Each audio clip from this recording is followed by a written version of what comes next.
think we'll get started. We're really happy to be able to introduce a collaboration between a nonprofit in town called Liberation Literacy and Reed College, and especially we hope some of you or all of you. And the first thing I want to do is to introduce the members of Liberation Literacy. This is Sandy Hart, and this is Josh Bundy, and this is Ethan, aka Slim Garrett. So these are all people who have been working, who have created this organization and have been working with it for what is it, 6, 7 years now? Since 2016, October. So, yeah. So what we would like to do this morning is to, in some sense, have a kind of general discussion of our joint experience of incarceration. So we're just as interested in what your experiences with or thoughts about incarceration are as anything else. And we'd like the discussion to be, in some sense, as open-ended as possible.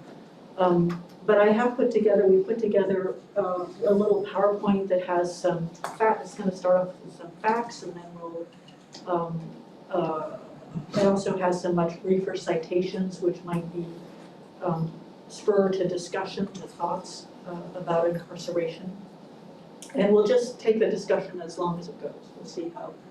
So if we end, if we end before 1, we'll end before. We won't push the limits here. So we wanted to start off with some just facts about incarceration in the United States, which you may already be aware of, but which you might not be aware of. These come from a website called the Sentencing Project. If you Google incarceration in the US, you get all kinds of websites that have all kinds of information. And a lot of it is, corresponds from site to site. Some of it does not, so this is an interesting exercise to engage in. But I think the real fact that we want to draw attention to here is that the United States incarcerates more people than any other nation in the world. And you can see the figures here per 100,000. So the United States is at 639, whereas Sweden, for example, is at 68. So huge rates of incarceration.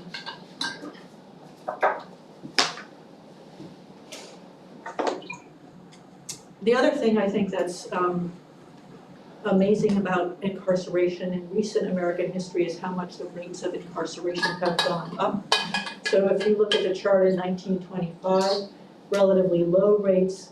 When you look at the 70s and 80s and 90s, that rate of incarceration just soars.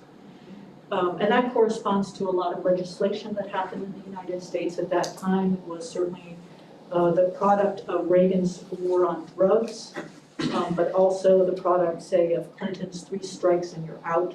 So, and also the product of mandatory sentencing. So all kinds of legislation that made it virtually impossible for judges to think about the particular conditions of a person who was being sentenced and to try to judge on a case-by-case basis. But rather there were these mandates handed down that made it impossible to think carefully or attentively about the situation of any particular individual.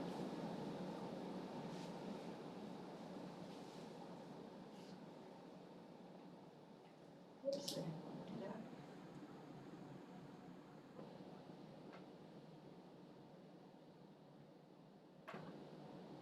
Sorry, this is taking a while.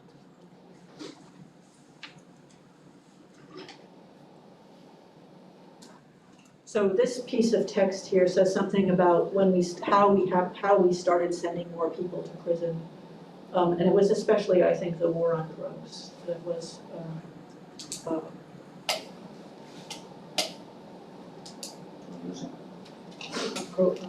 Is it not coming through? I don't know why this is. It's a lovely shade. Slowly. Here we go. Okay. So here are the number of people in prisons and jail for drug offenses from 1980 to 2019. And you can see how these figures just soared. And it was often the case, I think, that people were sent to jail for relatively minor drug offenses, very minor. I mean, just possession, for example, would be capable of sending somebody to jail during this time.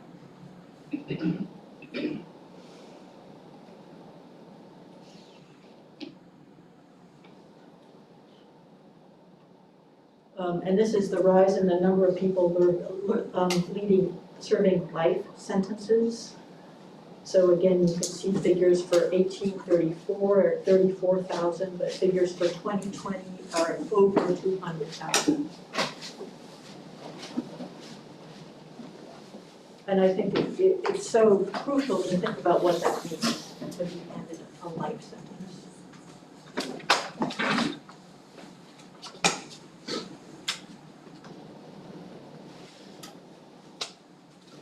And then this I think is another extraordinarily important set of facts. The lifetime likelihood of imprisonment for U.S. residents born in 2001. So for all men, the likelihood is 1 in 9. For white men, it's 1 in 17. For black men, it's 1 in 3. For Latinx men, it's 1 in 6. You can see the same discrepancy between races for women. For white women, 1 in 56. For all women, sorry, 1 in 56. White women, 1 in 111. Black women, 118. 1 in 18. Of course. In Oregon, anyway, it's interesting because Native American indigenous people, we believe, are incarcerated at a higher rate than anyone. That's what the Native community says. And yet, it's not tracked nationally. I mean, we've erased Native indigenous people in the United States. The nations got lumped into white. Good point. That's, often the case. Yeah.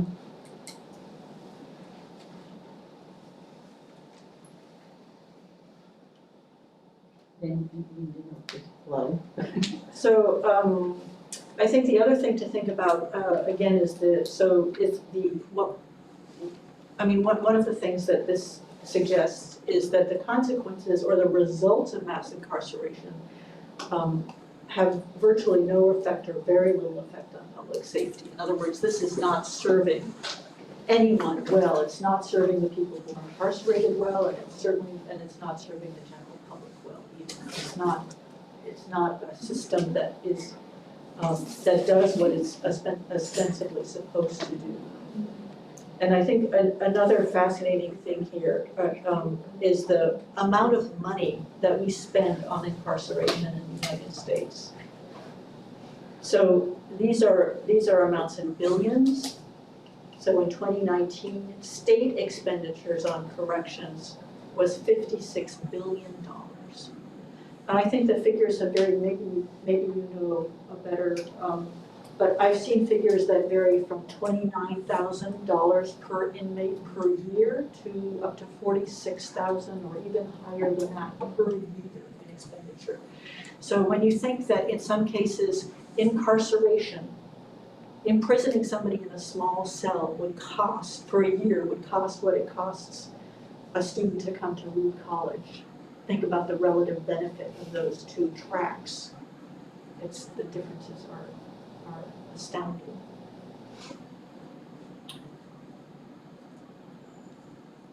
And so this particular site is suggesting that some of the positive things some of the steps that we could take would be to eliminate mandatory minimum sentences and cut back on excessively long sentences, to shift resources to community-based prevention and treatment for substance abuse in particular, so that people who are involved in drugs could seek out treatment as opposed to being punished.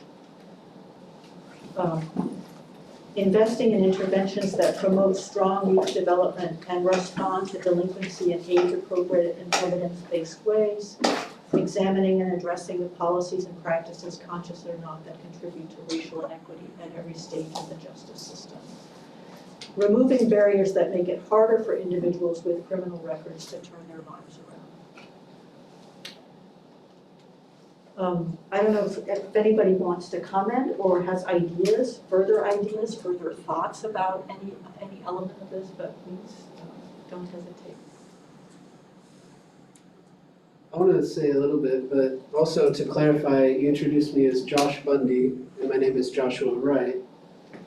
Josh Bundy is my birth name, but I got it changed a while ago. And the weird thing about the prison system is when I was arrested, whatever the cops put you in as in the system is your name, and they do that purposefully with natives.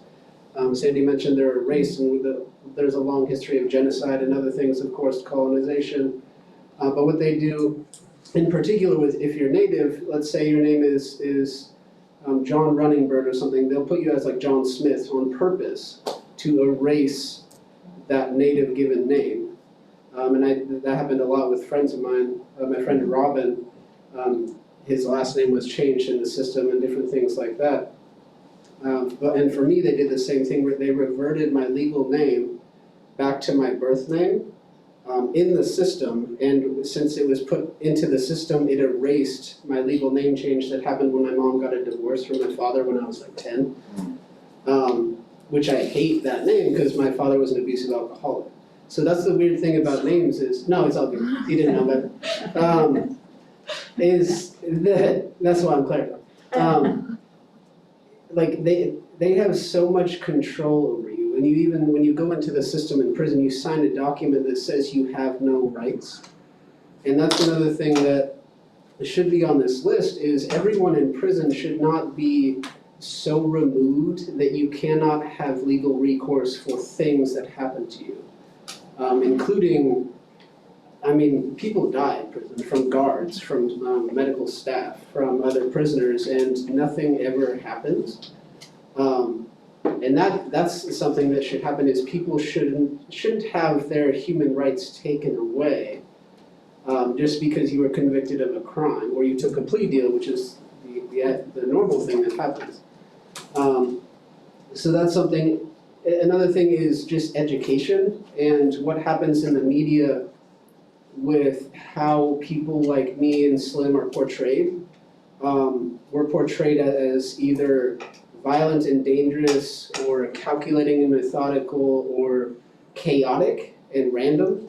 But at the very least, we are usually portrayed as less than human in some capacity. And so that's another thing that really needs to be addressed is how we portray people that have been to prison or in prison. Because the people that are like truly dangerous, I've met, me and Slim have met them. They're not like, they don't not exist, but they're very rare. People like that are just, I don't know, like predatory rapists or like just homicidal in general.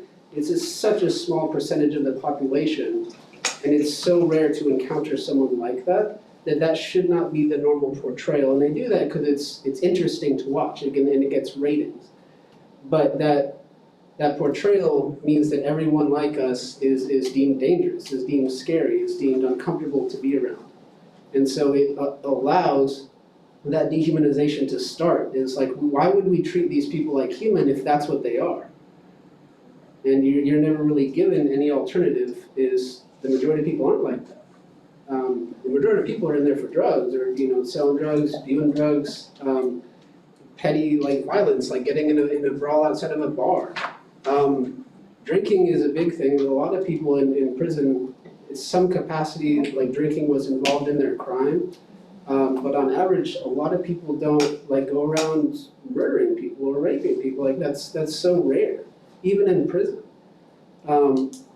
And so that's another thing that should be, we need to start doing in this country is portraying people like us in such a different way. Like I abhor violence, I hate violence. I can't even watch it in movies. I used to watch like The Punisher and stuff like that before I was arrested, and I can't even watch that. Like I can't stand violence anymore because I've seen real violence. I have so much real violence that even if it's portrayed, I can't deal with it. It's really uncomfortable for me and really stressful. And that's the type of thing that should be talked about is the struggles that we go through to re-assimilate back into a society that glorifies things like that and portrays it everywhere. You can even watch a TV show without seeing some type of abuse or domestic violence, at the very least a harassment. And so, you know, that type of stuff needs to be changed. That's fine to portray that if you want, I guess, but it's not necessary. It shouldn't be so pervasive. So I just wanted to say that. Throw in there too, I've taught in a max prison where I was teaching folks who had committed violent crimes, some of them murders. And those guys that was a men's prison would generally narrate a process whereby violence was enacted on them. And in order to survive, they enacted violence. So I think even too with the people who are demonized for violence crimes, a lot of times we think about individuals and we don't think about systems and systematic ways in which our society pushes some people to the extremes where behavior that we think is inhuman or intolerable is actually the norm because it's the way that you survive in that condition. So I just wanted to add that as an addendum for like the way that our narratives about people sometimes focus on individuals and not on the conditions that we all contribute to create really, really unfair living conditions. That's an excellent point. I appreciate you bringing that up. And it's interesting, Oregon doesn't have a self-defense plea per se. Doesn't have a self-defense law either. Yeah, you can't. You know, can't have, legally defend yourself. yeah, you have to prove it, and that's really hard to do against the state. Yeah. And so lots of people end up in prison when they have done, they were defending themselves. They just happened to be black or Hispanic or, and ended up in prison for it. It's really wrong.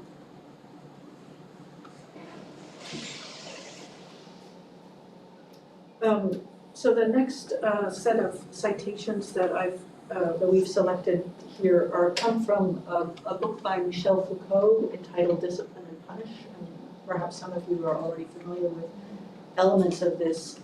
I think what's interesting about this is the way in which Foucault talks about the conditions of visibility and invisibility that different humans encounter in the prison system and outside of the prison system. And in some sense, this is a reflection on the surveillance of people in general. Foucault was really interested in this idea of the panopticon, which in some sense has become the model for current day prisons, and Josh and Slim can certainly talk about this. This is an example of a panopticon in the Illinois State Penitentiary near Joliet, and you can see that there's a central tower here, and then the prison cells are arranged around the outside of a periphery. And the beauty, so to speak, of this system is that you can have a single watcher inside who can see what's happening in each of these cells. So the power of visibility that the watcher has is extraordinary, but the deprivation from any sense of real privacy or self-sufficiency or self-knowledge is taken away from the prisoners. Was part of Foucault's point, it's been a long time for me, the self-surveillance, that is the incarcerated, they're also visible to one another, and there's some reporting and kind of almost, if you made it the extreme version of it, it would make the guard obsolete. Yes, yeah. I'm trying to get to the next Oh, slide. am I stealing your thunder? No, you're not stealing my thunder. I have words to this effect by Foucault, but I will not speak I again. can't advance this thing. Hold on. A solemn oath. This is so frustrating.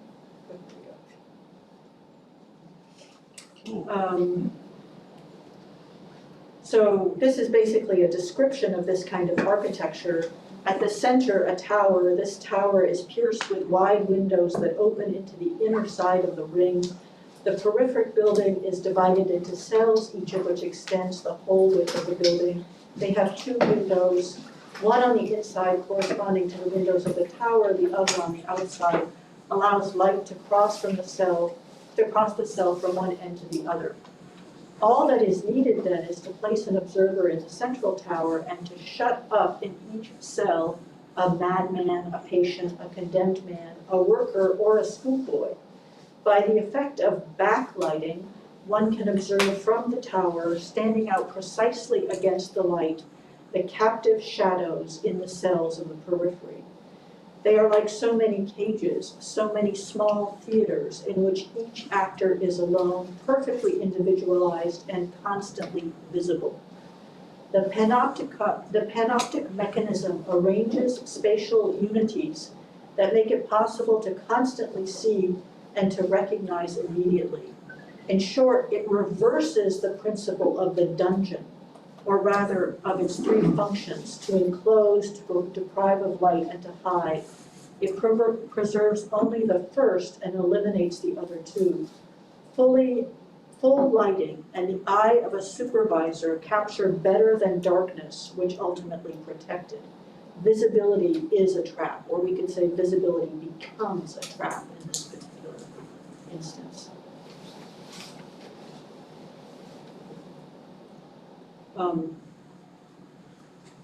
So Bentham laid down the principle that power should be visible and unverifiable. And I think this is where what you're talking about, Dustin, really comes in. Visible, the inmate will constantly have before his eyes the tall outline of the central tower from which he is spied upon. Unverifiable, the inmate must never know whether he is being looked at any one moment. But he must be sure that he may always be being looked at. So you have this sense of being constantly under scrutiny, constantly under surveillance, without having any actual certainty about that. And then other elements of this design, in order to pass from one quarter to another, not doors, but zigzag openings. For the slightest noise, a gleam of light, a brightness, and a half-open door would betray the presence of the guardian. In the periphery, one is totally seen without ever seeing. In the central tower, one sees everything without ever being seen.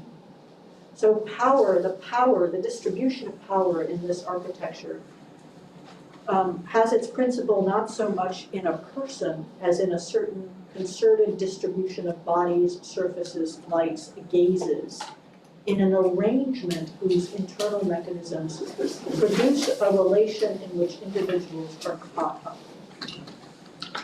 And this is something, I don't know, Josh or Slim, if you want to comment on your experiences relative to this sensation of surveillance. There's a big difference of being on a big yard, which is living in cells and living, basically maximum security, compared to a small yard, which is living in dorms. When you're living in a cell, there's always a light on. Even when they dim it, it's dim enough it's barely dim enough for you to not have the light in your eyes. You know what I mean? So I could not wait to get out and just sit in a dark room. You know what I mean? To me, that was like the ultimate thing, when I could just sit in a dark room by myself, because you're constantly with other people too. Like on the big yard, it's you and one other person always together. There's a sink, there's a toilet, there's beds. You're always together. No matter what he's doing, you're basically looking at him. You know what I mean? I know me and one of my cellies, we used to put a curtain up for the person on the bottom bunk. So when the other person went to the bathroom, you just pull the curtain. So that way when you're using the bathroom, you're right by this guy's head.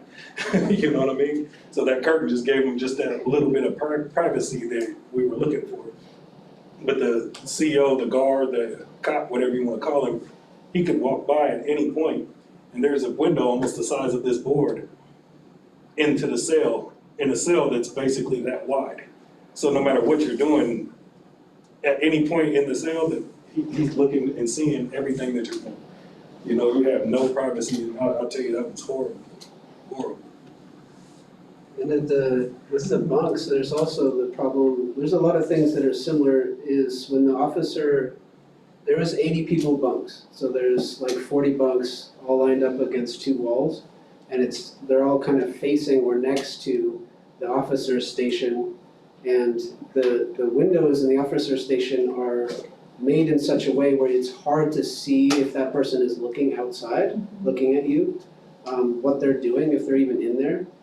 And so that was something that like we can't really see them unless they're walking through the doors. And like Slim said, when I was at OSP, that was a lot worse because you wouldn't know until it was kind of too late, and you would just be faced with a guard. But in the dorms, it was like you wouldn't know who's watching, and so you just assumed everyone was always watching. Another thing about minimum security is other prisoners are more likely to, what they're saying is make the guard obsolete, like tell on you, snitch on each other and stuff like that, because they think that it will give them, and it sometimes does, give them some type of benefit, make them feel safer with staff. Another thing it does is people that are going to minimum security sometimes haven't done any prison time. I didn't when I first went in there, didn't understand things, and a lot of people still assume like the police are there to help you, which is what we're conditioned to believe growing up. And so they think of the cops as their friends, and so they talk with them, they interact with them, they hang out with them at minimum securities a lot more often than at medium securities and maximum securities. And so it's this environment where even your friends, you have to assume that at some point they might get you in trouble. And it's a very weird feeling to know that even if you get close to someone, that can be taken advantage, and that's true of real life too, but there's so much more at stake in prison. If your friends like turn on you in that way, and usually it's because they want to survive as well, it's not personal. But it's a really weird situation to think that the majority of people there don't care about the normal prison code of not snitching. And so it makes it a little bit more dangerous, not in terms of physical violence, but in terms of like what can happen to you if that does take place. And that's all because of the way it's designed is that they made an environment purposefully where they wouldn't have to do much in their jobs, and they don't. A lot of them come in and they say that they don't want to work, they don't want to do paperwork, they don't want to walk to the tier, they don't want to do any of that. And a lot of them just sit on their computer in their desk, but we can't tell them, we don't know what they're doing. So we just assume that they're watching the whole time for their 8-hour shifts. So I'm comfortable.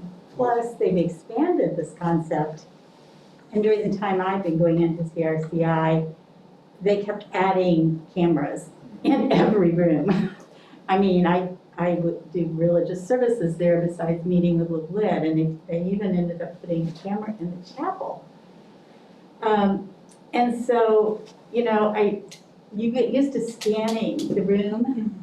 Where's the camera? I'm gonna make sure I am not seen, if I'm seen as little as possible. And then when you forget, which I did one night, I got met leaving by the commanding officer that night because I had touched a person in our class, and it's not on the shoulder, and it's not. They'll tell you that's not something I tend to do because I'm so cautious and protective of my badge, But so they're even watching visitors all the time, and so you get a little paranoid, or at least I did, after that time, And, he portrayed to me that this person was manipulative. And I was like, I was the one who touched him. He didn't initiate that, I was the one. And all I could say was, yes, I did that, and it was a mistake, and I won't do it again. Coming in as a visitor, for me, I had that perception, Josh, that you were talking about, like, oh, they're police, they're here for everyone to be okay and to protect our safety. And I very quickly realized, oh no, they don't actually care about safety. It's more about rules, and rules that are meant to prevent relationships, solidarity, any form of organizing, and then also anything that's going to trickle up to the top as a problem. So that was just like the moment where I realized, oh, wait a second, these authorities that I assume perform one function don't in this space. And then the more I started looking out in spaces outside, I realized, oh no, it's actually the same here. It's just more drastic in a prison space, and I could actually see like the absurdity of what's happening in here because it's up close and it's so concentrated. And that was one really shocking thing for me. And I had the same issue where I was doing paper conferences with students. And the one time, like the guard CO people like came to my class and stood around, it was because I was sitting next to someone doing a paper conference. And I was like, so you all didn't care when one class student almost tipped some guy off the table. Like that wasn't a problem. The problem was me as a female instructor sitting next to a student. Like that was the moment that you all felt like you had to come in the room because it looked like we were conferring and planning something. Yeah, and that's another thing that they do really well is prevent any type of relationship.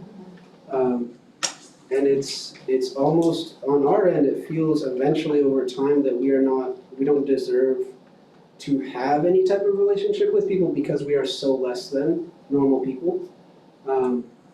And I mean, we can't even do stuff like hug each other without getting in trouble, but with a volunteer, like those stakes are a lot higher. You get time added to your sentence, you get transferred to a higher security prison, you go to the whole solitary confinement.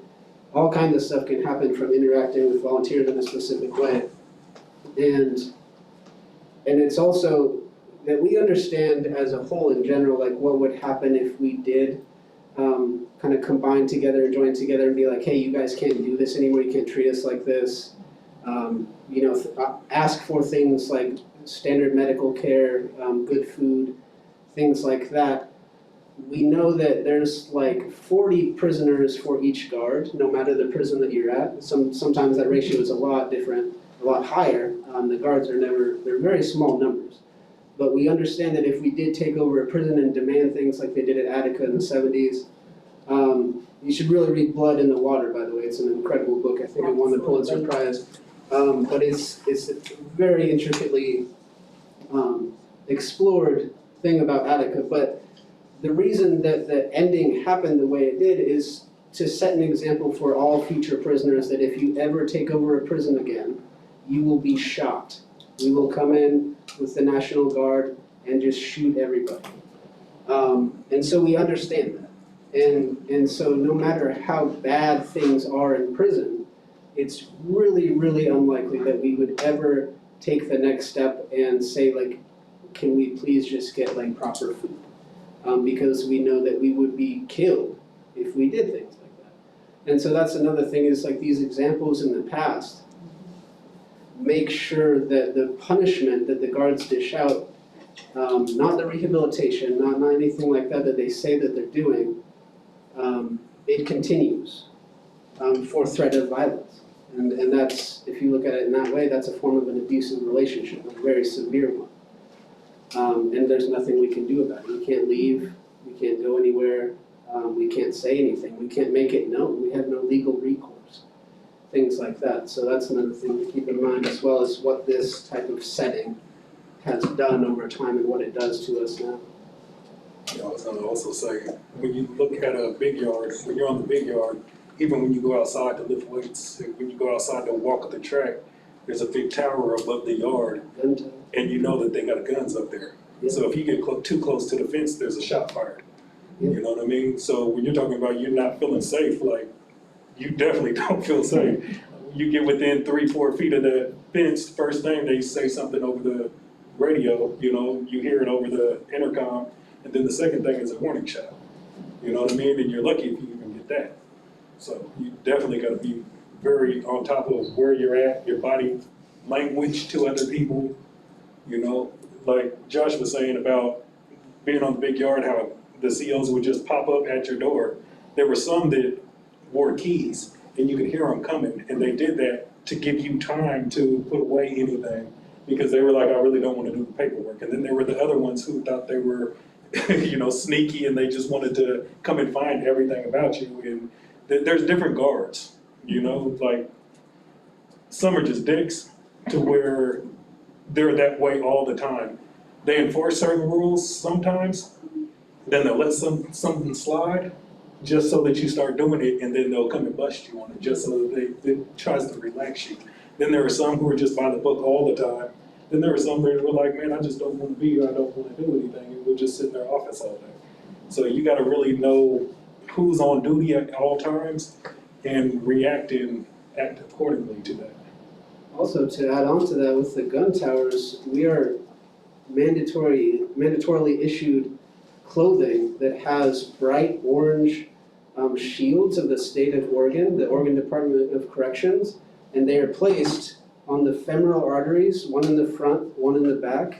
They're placed over the heart, and they're placed in the center of the back through your spine, because if you're in the gun tower, it's somewhat hard to get a clean shot, and so they imprint it. You can't remove it. You have to like scratch it off over time, and if they see this emblem off, they will issue you another one. They'll put you in the hole and then order you to change your clothes.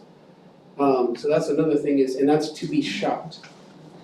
So we are aware that we are walking around with targets on us, especially at mediums, just in case that we do something wrong, and they will kill you.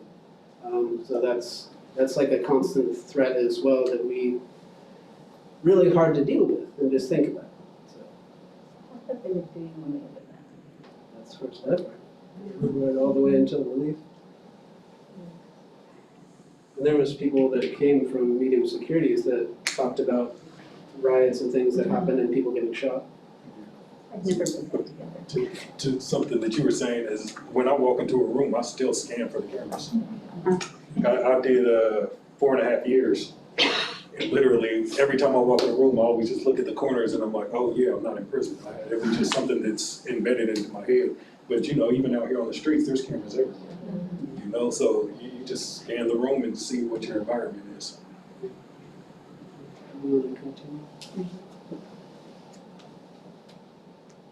So this is sort of more of the same kinds of ideas, same kinds of accounts of the creation of a particular kind of space and the effect that it has on the consciousness of the people in that space. Maybe the most important part of this is the bottom paragraph. This invisibility, so the invisibility of the guards that we've been talking about, is a guarantee of order. In and of itself, it's a guarantee of order. If the inmates are convicts, there is no danger of a plot, an attempt at collective escape, the planning of new crimes for the future, bad reciprocal influences. And these are just the things that Josh and Slim have been talking about. This really shuts down the possibility for the creation of any kind of human relationship or human attempts for change. If they are patients, there is no danger of contagion. If they are madmen, there is no risk of their committing violence upon one another. If they are school children, and you can definitely think about this in the context of Reed, there is no copying, there's no noise, there's no chatter, there's no waste of time. If they are workers, so think about this in a factory setting or even in a Starbucks setting, there are no disorders, no theft, no coalitions, none of those distractions that slow down the rate of work, make it less perfect, or cause accidents. So much of this, I think, is about making human beings something other than what a human being genuinely or really is. It's making a human being into a tool or an instrument to perform a certain task, and ignoring all other aspects of what it is to be human. See, something on that. Do you remember one of the first times we were here and we went into the cafeteria? I've been around Reed College since '98. You know, I used to work here at one point in Commons. So we were talking about, we sat inside and we ate just a couple months ago in the Commons, and we laughed because the tables here got smaller. Back in the day, there used to be tables, and it encouraged you guys to be around more people. And now the tables are smaller, so it's telling you basically, hey, we don't want you to be social, we want you just to talk to a couple of people at a time. So it's not just prison system, you gotta look at what you're doing every day as well.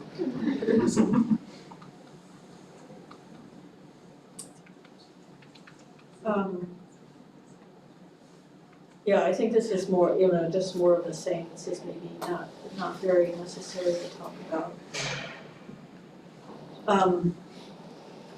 This is a quote from Angela Davis that Josh picked out. You wanna read it, Josh? Yeah, prison relieves us of the responsibility of seriously engaging with the problems of our society, especially those produced by racism and, increasingly, global capitalism. And so I think that I was touching on that a little bit with the media and just different things like that prison allows us, and also what you said, Simone, is that things are placed into prison as a means of ignoring the reason that person went into prison in the first place. Is in this country we say it's a moral flaw or failure, and it's personal, rather than express why was this person desperate enough in our society to do whatever that they did? Why did they not learn different strategies to obtain whatever resource or fulfill whatever need they were trying to do in a positive or healthy or communal way? We don't address that. We say that this person is flawed or damaged or violent or dangerous. We just put them in prison. And that problem that led them there never gets addressed in this country. And that's why I so appreciate Norway's system is they say, how did we fail you as a country, and what can we do in the future to prevent that? And things like that are just such a disparate view from America's view of punishment and prison. It's just night and day. Norway has a long way to go as well, as all people do, but it's so much different than the archaic nature of prison in this country.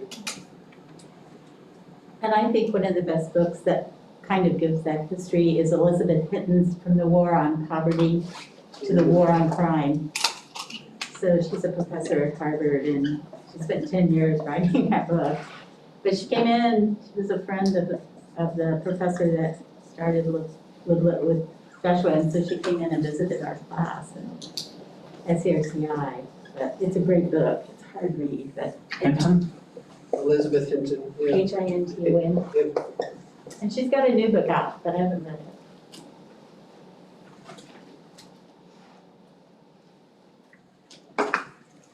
Yeah, I would just add that coming at this from a theoretical perspective, for me, the benefit of thinking in these long-term arcs is thinking okay, so we have this Foucault text, it gives us all of these abstract terms.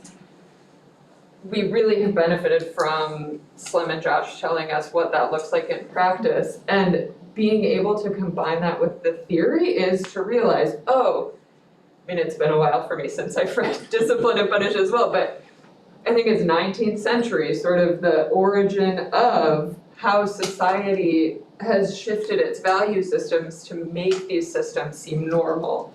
To have mass incarceration emerge at the same time as mass sanatoriums for people with mental health issues, and this whole large-scale movement of social undesirables into these peripheral spaces. And so that allows us an entry point for me to think, this is by no means a necessity, and by observing the contingent development, it really gives me hope that there are ways that we as social actors can also intervene and make this look a different way. And Foucault, my attorney actually sent me Foucault while I was sitting there living the incarceration. And some of you guys have been with me before, and I told you it changed the way I did my time. You know what I'm saying? I stopped letting them control everything that I did. Like, it's your time, go outside and play. I'd stop going outside.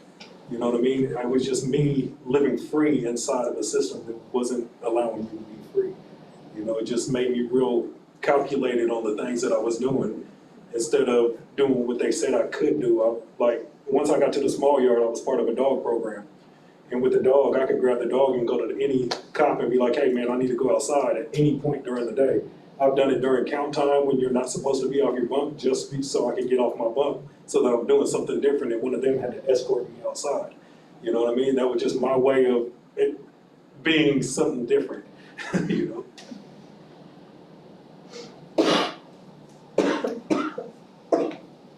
This is a poem that Josh picked out to share with us.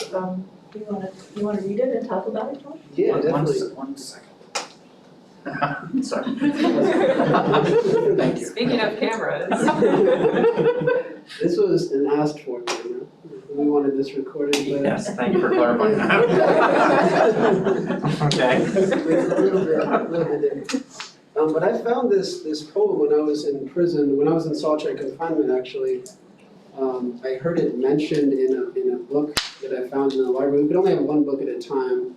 So when I was arrested, I went straight into solitary confinement because I have a background in martial arts. And they said that I was a threat and a danger to staff and other prisoners. So they just put me, and I haven't even been to trial. I didn't take a plea. They arrested me and put me into solitary confinement. So I was still legally considered innocent at this time. And I was later found guilty at trial of burglary, but it's that small, like it was 3 months before trial when I was in solitary confinement, I found this, and it is so resonated because I didn't know anything about the system, and I have cystic fibrosis, which is a terminal genetic illness, so I honestly thought that I would die if I did go to prison, if I was found guilty at trial, and different things like that, but it was so eloquent, and he wrote it in 1586 before being executed by England. Some people have said that may not be accurate, it was written by someone else, different things have happened since then, but the poem itself is so beautiful, I don't care who wrote it, so I'll read it to you. My prime of youth is but a frost of cares, my feast of joy is but a dish of pain, my crop of corn is but a field of tares, and all my good is but vain hope of gain.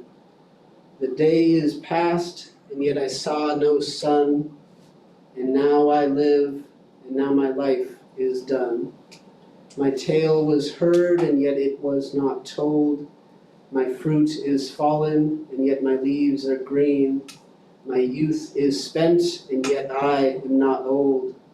I saw the world, and yet I was not seen. My thread is cut, and yet it is not spun. And now I live, and now my life is done. I sought my death, and found it in my womb. I looked for life, and saw it was a shade. I trod the earth, and knew it was my tomb. And now I die, and now I was but made. My glass is full, and now my glass is run. And now I live, and now my life is done.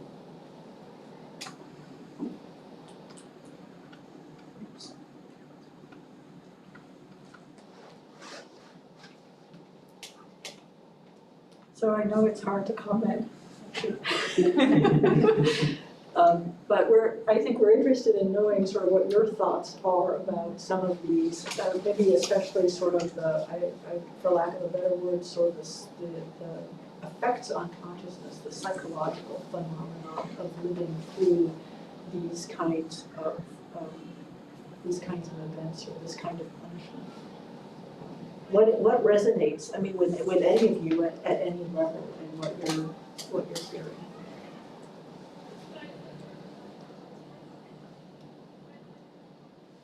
So something happened till you came here today. And you might just, well, I mean, we might just reflect here also to some extent on our own experiences with the pandemic and even the degrees of confinement or the degrees of isolation or the degrees, sometimes I think the scariness that we feel about trying to create a relation or create new relations or perpetuate relations under the conditions of the pandemic.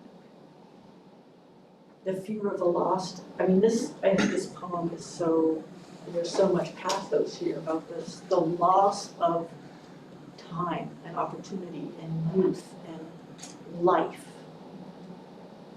I saw no sun. I have a question for Josh and Slim. So I'm wondering, like, in your experience of being in prison, were you able to find ways to live in that space, or did it just always feel like life was on hold? Like, thinking about this poem, like, I know that resonated with you in the first few months, but did you find a way to be human in that space, and were there strategies that worked? I mean, for me personally, I still thought I would die. because my life expectancy at the time, they didn't allow me certain medications that came out during this time that would have extended my life to like 40 years old, 50 years old, which it is now. But at the time I was in prison, my life expectancy was 32. 32 to 35 years old, they expected me to die, and I went in when I was 30. I went in when I was 26 and I left when I was 30. And so I honestly, and I wasn't in that good of health, and they weren't giving me like treatments and the food that I needed and different things like that. So I thought like that life expectancy is gonna go down, logically. And so everything I did in prison was to leave a legacy. That's why I did so much stuff in there, like start Liberation Literacy, helped create All Rise magazine, start the first gender and sexuality class in Oregon Department of Corrections, different things like that. I ran events, I hosted entertainment for the family things, different things that happened because I honestly thought this is the last things that I'm going to be able to do on this earth. And if that's what I am and what I can leave, the main thing that I should focus on is making this place better for the people that will still be here. And just make everything more positive, everything more livable, everything a bit less severe and harmful and negative. And so that was the basis off of everything I did, and I think this was such a big part of that, is reading this and knowing that this is not going to be my life. I want it to be something. And so that's what I did to try and make things better is every small thing that I was able to accomplish for other people, it made me feel like this is no longer my life. This is not true anymore. This is not going to be what happens when I die. And with me, I think the age difference between me and some of the inmates kind of helped me, you know what I mean? Like I went in at 34 years old, but I was actually convicted of a crime that I didn't commit. Later on, they overturned my charges and let me come home, you know? So while I was in there the first couple of years, I was just mad about the world and I just didn't care. You know what I'm saying? Like I was just pissed off that I was there. So it was hard for me to look past what I should be doing, you know what I mean? But then after time went by, I started focusing on what am I gonna do next? What am I gonna do when I come home? And everything that I've done since I've come home has been so much based on the classes that I was taking, the people that I made relationships with, you know, everything started focusing on later, tomorrow. I always lived in the spurt of a moment today. From the time I was a kid until the time I was incarcerated, I lived for today and today only. I didn't care about what happened tomorrow. I used to tell my dad all the time, man, I'll be cool as long as, you know what I'm saying, 35 is a good age to die. You know, and he was like, wow. I was like, man, because I died before stuff in my body stopped working. You know what I'm saying? That was always my goal, is to live long enough just until stuff stopped working. So I never looked, I never looked to see the age that I am today. Like being 40, I'm getting ready to be 41 in a couple of weeks. And I never thought I'd be that old. You know what I mean? I always thought I'd be gone 20, 21, 16. So when I got incarcerated, I started reading a lot more books. I started reading, Sandy used to bring in books all the time, like, hey, no, we're reading this for Live Lit, you know what I mean? And it just hyped me up, you know what I mean? And my attorneys were sending me books just to change what I was doing. I started listening to different music. I used to listen to nothing but gangster rap, gangster everything. Then I started listening to old school, like Temptations and love music. It started molding my mind to be different. You know, while I was gone, my wife ended up killing herself while I was gone. So that made me look at relationships and doing stuff with different people differently. You know, I want to do, there's a stuff that I'm doing with Live Lit. I'm with another organization, which is the alumni of El Cab. And we are Muslims who are just trying to change things for the Muslim guys as they're coming home. We got a halfway house getting ready to open up. We got other things that are just working towards the Muslims. But me, I want to do something for people with mental health. You know, my ultimate goal is to have my own nonprofit where I want the cops to call us when they're dealing with somebody with a mental disorder, so that me and mine can go and pop it with the people and try to talk them down off that cliff. You know what I'm saying? If it's suicidal, if it's want to die by cops' hands, you know, whatever it is, I want them to call us and let me go and deal with them. I was talking to a friend of mine, and he was basically on the verge of killing himself.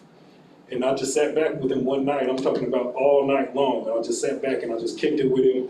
I took him out, we had some drinks, we were just chilling, and everybody was like, why would you do that to somebody who was already on the edge? And I was like, I was just showing him that there was more to life than what he was thinking. You know, and the whole time I was just reminding him of his daughter, of his, you know, saying mom and his dad, just everybody else, that it would affect his friends. And to this day, he always, every time he sees me, he's like, hey, that's the man that saved my life. And I tell him all the time, I didn't save your life, I just showed you something different.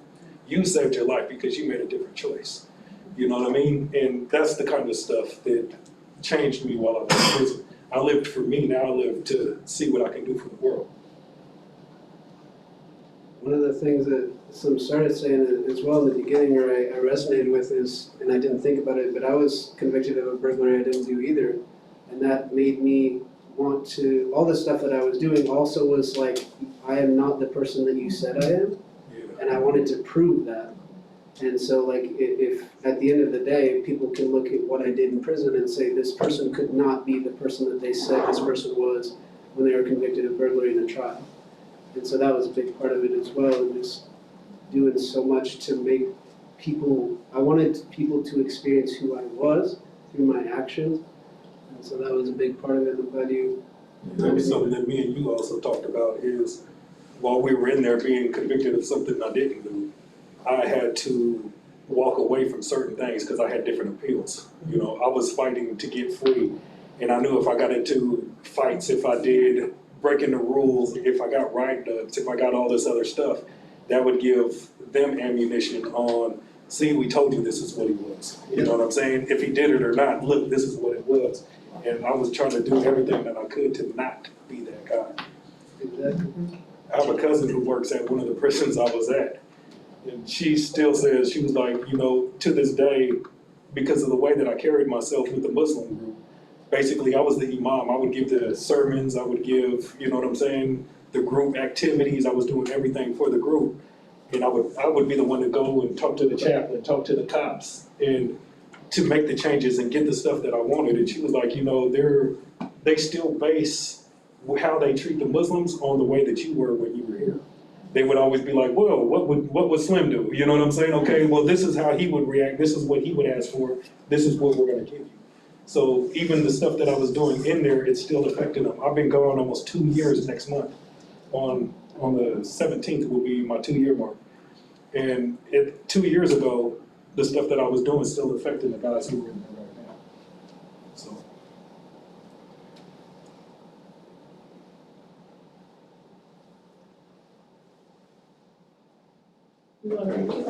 Slim, do you want to try and read that, or is it hard for you to say? Yeah, I'm breaking my neck to you. Yeah, I got you. This is from the autobiography of Malcolm X. Hence, I have no mercy or compassion in me for a society that will crush people and then penalize them for not being able to stand up under the weight. And that's another thing about the felon label, is that there is so much in this country that the label like inhibits you in so many ways. And I'll talk about this as well in the training afterwards, so you can understand, if you are to be working with us, the people that you'll interact with have all of these problems. I can't pass a background check for anything. I can't get a mortgage, I can't get an apartment, I can't get a car loan, I can't get a small business loan, I can't get anything. Even if I can afford it, you know what I'm saying, in this type of capitalist society. So, and there's another thing is, like if I wanted to babysit, kids are fun, like I love kids, they're hilarious. If I wanted to like dog walk people, you know, for people, both of those services, the main website that hosts those, you can't have a felony to walk a dog or to like babysit. I can understand that, but at the same time, like that would be cool to be able to do what I want with my life, and you can't. You know, different things like that. There's so many things you have to do when you get out, is in order to reassimilate to society. Sometimes you have to get a new driver's license. You have to apply for food stamps because you have no way of getting food until you find a job. And if you do find a job, it's probably going to be minimum wage, or at least not in the government or the private or the public sector, because they won't allow you to work in those jobs if you have felonies for the most part. different things like that where, you know, you can't get a job if you don't have a degree. And then if you get a degree, you don't have experience, so you can't get the job anyway. There's different things like that that like overlap on each other, and all of those are augmented and amplified if you're a felon. And that's I think for me what I resonate with the most about this school is how hard it is to just survive in this country after you've been labeled so in such a way. Even on the inside though, because they would announce you over the intercom, inmate, whoever, come to the door, come to wherever they wanted you. And I used to get on them, hey man, don't call me inmate, just call me by one name. You know what I mean? That was my biggest thing, is staying individual. You better call me by my name, if not, I just won't show up. They used to get mad at me all the time because I just wouldn't go until they addressed me properly. You know what I mean? So coming out, it's funny because I did all the time and I'm not a felon. You know what I'm saying? So as soon as I came out, literally, I got my job right back. I was a radio cab driver for 10 years before I went to prison. As soon as I came home, I was 3 days out and back to work. So my transition into society was a little bit different. You know, they look at me because I have the arrest on my record, and after they dropped all of my charges, they rearrested me. So now I'm getting ready next month to go back to trial on the same charges from 2015. So with that being on my record, they're still looking at me as, oh, he's violent, he's this, he's that, you know what I'm saying? So when people are looking at giving me loans, giving me, you know, renting, stuff like that, that pops up and it really affects what I can and can't do. There's accounts on my job that I can't do because of those arrests on my record. You know what I mean? So you can, convicted or not, you know what I mean? It's always there. So. There's a couple of interesting things that happened. A lot of convicts fight fires, a lot of people in prison, you know, and I think California just changed their law with women. I think Slim, but you can't be hired as a firefighter after you're released, even though you have experience. You cannot be licensed as a barber, even though you were a barber in prison. So almost all of the licensing, none of them, you know, from beautician to, you know, teacher to anything, you can't volunteer in your child's school.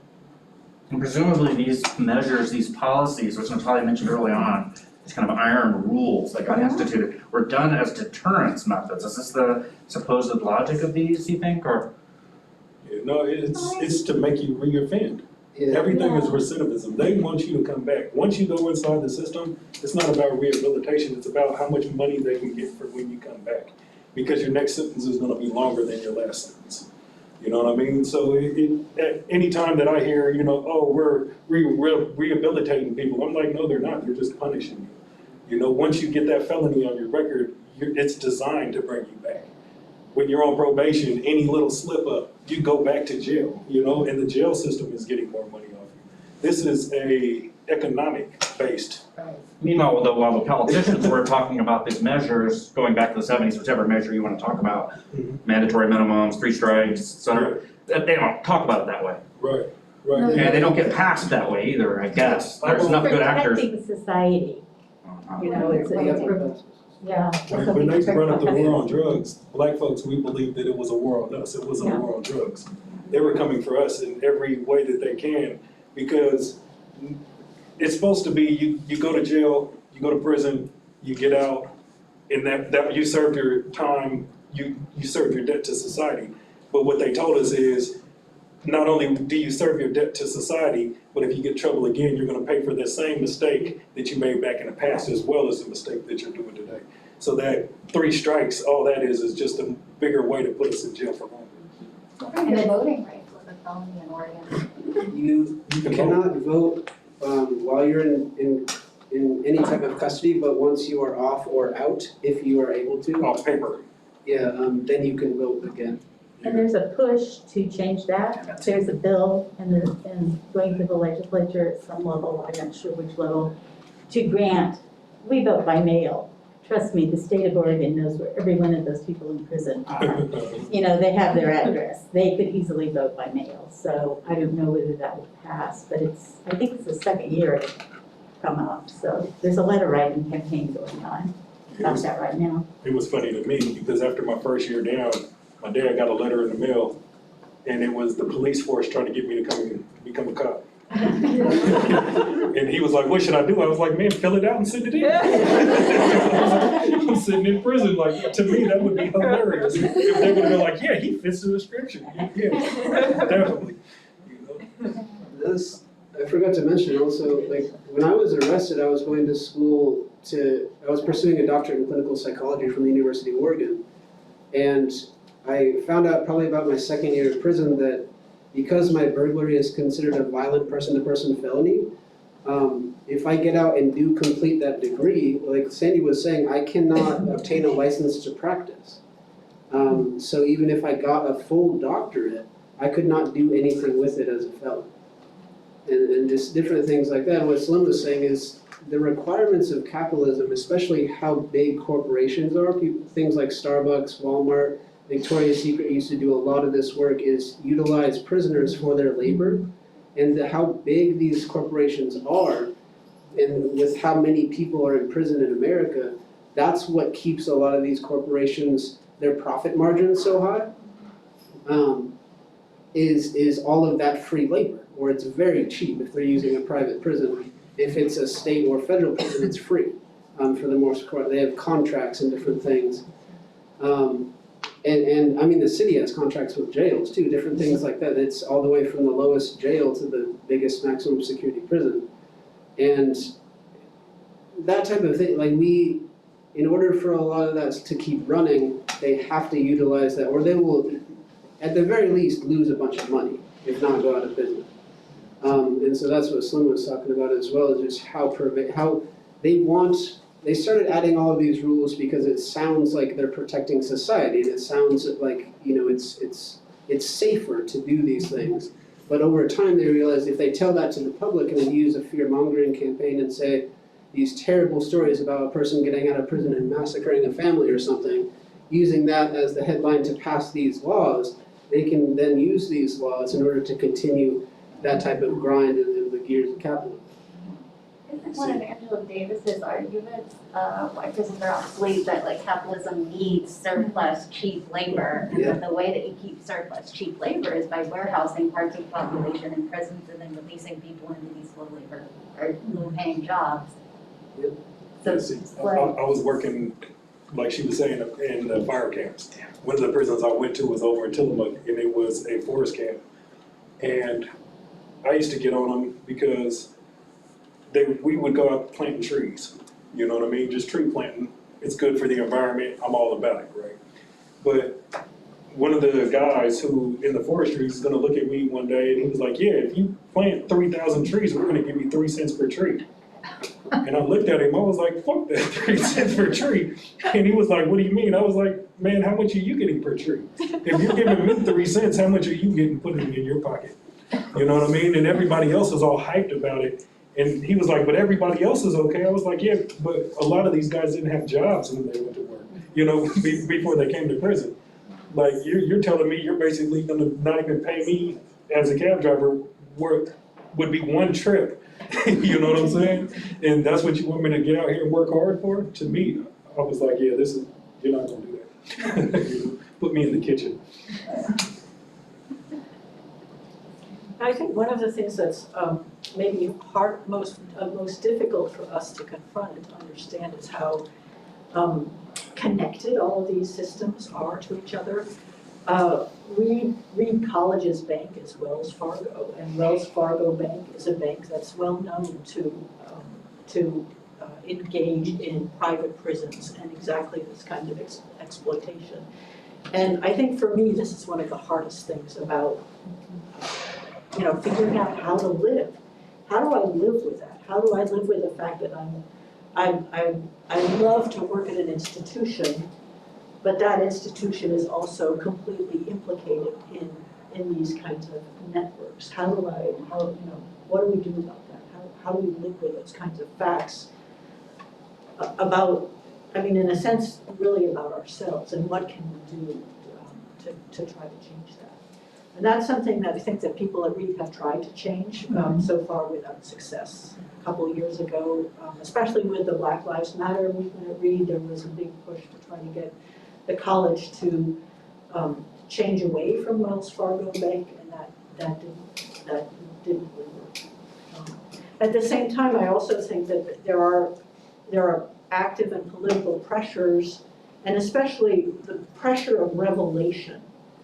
The pressure of exposure, when it's widely publicized in the press or in the media that Wells Fargo engages in these kinds of activities, I think that does ultimately have a kind of trickle-down effect of that information. Knowing the information, I think, is a crucial part of ultimately changing the picture. It changes where I shop, it changes who I spend money with, who I'll vote for, who I'll interact with. Because I'll hear like a CEO, like, what is it, Under Armour, came out, big supporter of Donald Trump, you know what I'm saying? And a lot of, I don't know what people's political views are, you know? But when you come out as, when he first came in office, I said that we gotta give him a chance, he's a president. When he started putting his cabinet together, he started putting on racists around him, and that automatically cut me off of him. So I would never wear Under Armour because they came out physically and supported him. Now Nike probably supports him as well, but Phil Knight was very quiet on that. You know what I'm saying? There's big corporations I know support different things, but if you're not voicing that opinion, then I'm like, okay, I'll give you a little bit of a leeway because at least you're shutting your mouth. You know what I mean? You got all these black athletes who are supporting and sponsoring your shoes, but then you're gonna go out against everything that we do, you know what I'm saying? To me, I just won't support that, so.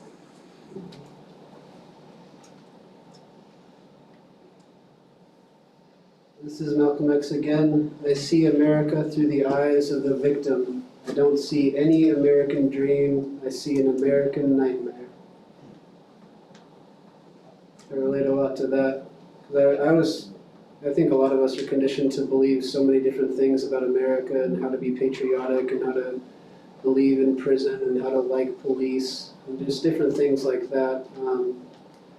And to continue that rhetoric. And when I was found guilty at trial, I was very personally faced with the reality that none of that's true. And it was like being in a movie. It was like, this can't be real, this is a nightmare. None of this makes any sense. And yeah, like there's so many people that go through that all the time. The majority of people don't take it to trial like I did. I just couldn't say that I was guilty of something I didn't do, so I took it all the way. And I got 5 years in prison for that. But a lot of people just take plea deals because they tell them, you can take a deal for 18 months, 10 months, 6 months, and a few years of post-prison supervision, or you could take it to trial and you could get 5 years in prison, you could get 10 years in prison, you could get all kinds of stuff. And most people don't have that feeling like I can't say I'm guilty of something like that. That's fine, as long as I get 6 months in prison, I'll say I'm guilty of whatever you say I am. And a lot of people are innocent, not like the majority of people are truly innocent of something, but again, that's what Simone was talking about earlier, is that's a product of the system, not a product of their moral fortitude.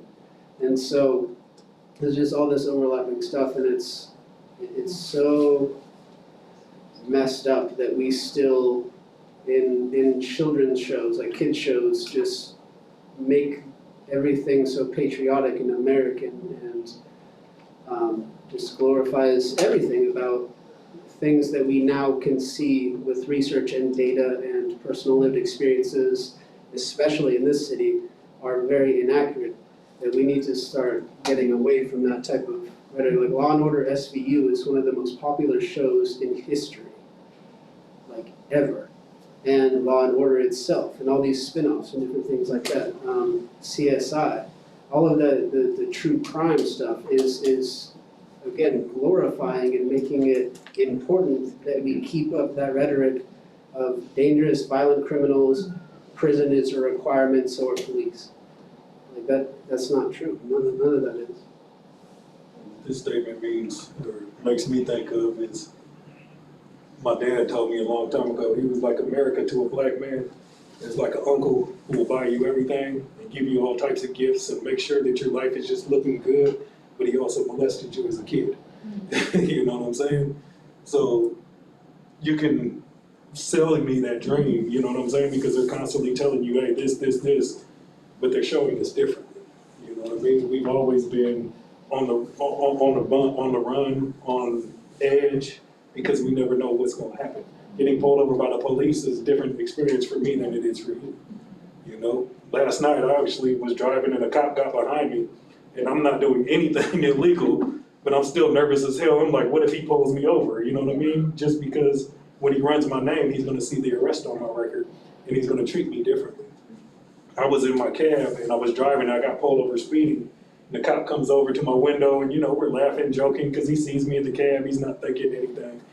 And I'm watching him in my rearview mirror as he runs my name. As soon as he ran my name, he's like looking at his computer and he looks over at me. He's looking at his computer and he's looking, and I was like, oh, yep, he's seen it. You know what I mean? Now I'm on edge, you know what I mean? Because I was like, I don't know how he's gonna act this time when he comes back to me. So. If I can. This is a great story that was ran recently in the Times that Simone and I both saw about people who are coming out of prison. Not sure. During the pandemic, yeah. Coming out during the pandemic. Made it even harder.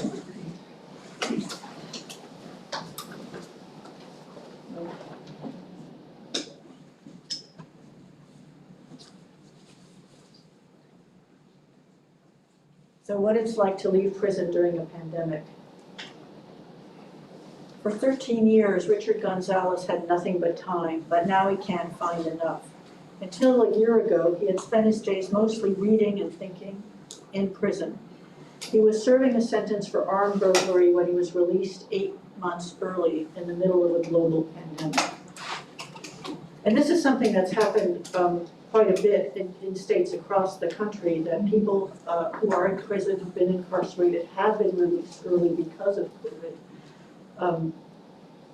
And so have suddenly had their sentences shortened and have suddenly found themselves on the street having to plan for a non-incarcerated life. In the fall of 2020, as the coronavirus sped quickly through prison populations, many states, including New York and New Jersey, released people early in an attempt to halt the spread of the virus. New York State has released at least 3,900 people since the beginning of the pandemic. New Jersey released some 5,300 early. Richard was one of them. A path from an open cell door to home has always had its obstacles. Richard's sister, who works with the formerly incarcerated, has guided him in ways overworked agencies often can't. But for most people, piecing together a patchwork safety net is a daunting task. The recidivism rate in New Jersey is just shy of 30%. In New York, 43% of people released from prison eventually return. In New York City, more than half of the people leaving prison are sent into a shelter system. During a pandemic, the journey to finding places to live, work, and study can become a labyrinth, especially for those who have no one waiting on the other side. Genesis Goss returned to New York City in June after serving a sentence for murder and robbery. A transgender woman who has long fended for herself, she came back to a place where waterfront promenades were now lined by luxury towers, and her one-time havens have vanished. Still, some, like Michael Pagan, found a silver lining. His application to a small, nurturing community in the Bronx was accepted, providing him with a sanctuary to focus on his studies. We spent 12 months with Richard, Genesis, and Michael as they were released into a new and uncertain world. Richard was released from Northern State Prison in November 2020 after serving 13 years for armed burglary. The best gifts Richard got this year were his driver's license and a beat-up Chevy from a relative. No more spending $12 on taxis to do laundry or buy groceries or waiting an hour for the bus after finishing a night shift at his warehouse job to get to school that same morning. Those were the final pieces I needed to be normal, said Richard, 44. Once instead of going home, I stayed up 48 hours, just work and school, work and school. By the time I got home, I was dying. Normal is good, and Richard doesn't take it for granted as he reconciles his past with his future. In the years since his release, he has doubled down on school, his family, and himself, relishing moments with his nephews and nieces at the mall and the playground, or a quiet time in the sunny living room of his new fiancée's place. Richard's life before prison was marked by poverty, domestic violence, and drug use. His mother, he said, had mental health issues, while her boyfriend at the time would beat Richard and his siblings. He started selling heroin, he said, when he was 14. By 16, he was using, and his entanglements with the law began. After endless cycles of arrest, release, relapse, repeat, he was sentenced in 2008 to 15 years. His time inside, along with therapy, led him away from prison gangs and drugs. He credits his progress to finally confronting his childhood trauma and anxiety. He earned his high school equivalency diploma and began college classes while still in prison. When he was released, the Department of Corrections connected him with an advocacy and service group for the formerly incarcerated that was run by a former New Jersey governor, James McGreevey. While that was helpful, Richard credited his sister, Carmen Mercado, who works for the New Jersey Department of Labor, with helping him get a summer internship at an urban farm, as well as finding a local group whose expertise helped him cut through red tape to get a government ID 2 months after his release. Even if I wanted to work, I couldn't without an ID, he said. I applied to Amazon because they're always hiring, but I couldn't even go to the warehouse because you needed ID to get in. Lack of an ID also prevented him from opening a bank account, so instead he let a relative deposit the money and give him access when needed. As it is, he only carries $40 with him, enough to satisfy a mugger. Not that he is unaware of his surroundings. When he sees groups of young men outside bodegas or inside parks, he crosses the street. Things could happen with them that could affect me when I walk by, he said. Could be a cop sees a guy throw a bag on the sidewalk, or a cop might ask what I'm doing here. At least I don't look young anymore. These kids who get busted, they're automatically disqualified from some government jobs because of a conviction. He speaks quietly, and his glasses lending him a bookish look, which allows him to fit in at Rutgers University, where he's studying public policy.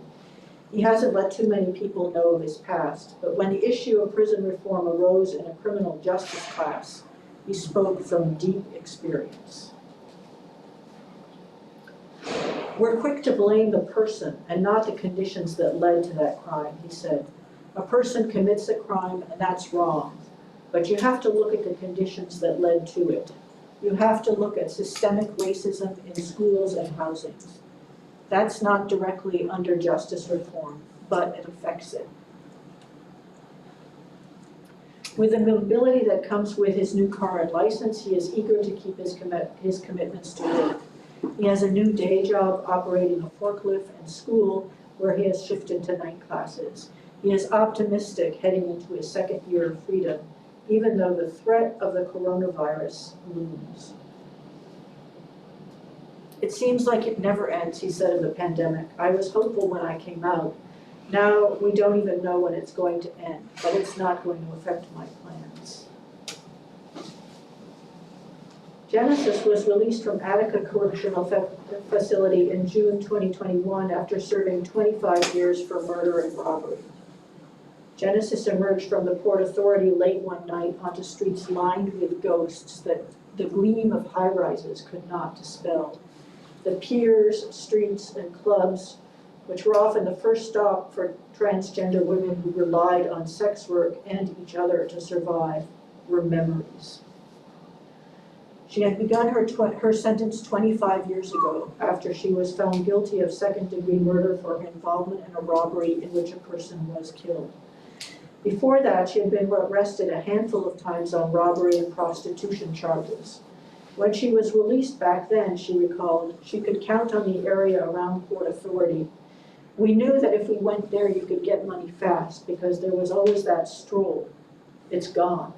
I'm not used to this. Sometimes I feel like I want to be back in jail. Her melancholy aside, Genesis 51 is accustomed to being on her own as a transgender Black woman who ran away from home at 14. Like others of her generation in New York, she found her family in the city's ballroom and dance community in the 1980s. Transgender youth are particularly more likely to interact with the criminal justice system, according to a 2017 report by the Center for American Progress, which also noted higher rates of homelessness or being placed in facilities for the wrong gender. Genesis run-ins with law enforcement began as early as 1986. She has reconnected with some of her old community, though many of her friends had left the city or died. The lack of a home to return to made her release more complicated. She said an aunt she had hoped to live with in Brooklyn told her, "There's only one person who wears a dress in this house." After being released from Attica, Genesis was placed in a hotel in eastern Queens run by Exodus Transitional Community. The commute to Manhattan, where she obtains social services and counseling at Housing Works and the Sylvia Rivera Law Project, is often complicated by her lack of subway fare or unexpected emergencies. Several nights she has had to spend away from the hotel after losing her Metro card. Once she was unable to catch the subway after it shut down during a severe summer storm. One night she slept at Port Authority during a downpour and woke to find that a thief had sliced the strap on her bag and taken everything. And even though she returned to a city where transgender rights are a topic of concern and advocacy, it is tough for her to get her bearings after being away for so long. She still experiences disrespect at the hotel in Middle Village when other residents use the wrong pronoun or worse, her dead name. She mostly keeps to herself in her room. She rests, grappling with the dating apps on her phone before preparing for a night socializing and working at clubs and bars. She hasn't gotten used to closed doors, she said, even in a pandemic. In prison, she could at least put her arms through the bars. The world is moving too fast around me, she said. Just getting hold of what I need so I can do what I need to do is hard.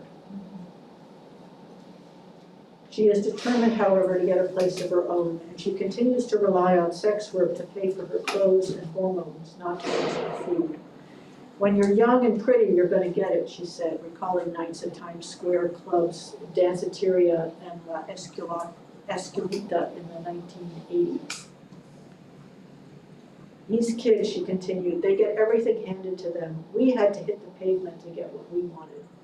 Granted, she said, Times Square and her old hangouts have a worn edge that reminds her to stay alert. She shares this thought with others during virtual meetings hosted by an advocacy group meant to teach other transgender people how to stay safe and aware of their rights. As for herself, she wants to lie low. I'm going to find the first hole to jump into, she said. If I can get one or two people I can save, then my job is done.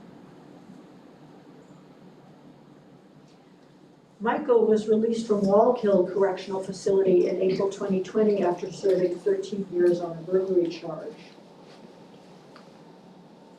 The day Michael Pagan got his key to his room at Ignacio House of Studies in the Bronx, he felt relief for the first time in more than a decade.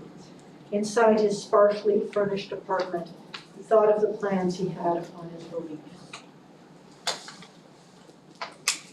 Everything shut down, so I had to reimagine what I was going to do with my life, he said, and that involved focusing on school.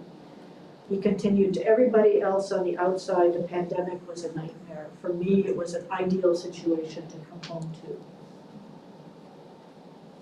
Michael had always been the responsible big brother, the one who helped his mother, who was only 15 when she had him, raise his 4 siblings in tumultuous existence among homes and apartments on Long Island. By 3rd grade, he said he was changing diapers and birthing babies, while his mother worked overnight as a nurse's aide. I was like a father figure in a way, keeping the house clean, keeping the kids clean and well-mannered, said Michael, who is now 36 and continuing his studies in visual arts and social sciences at New York University through a program he began while in prison.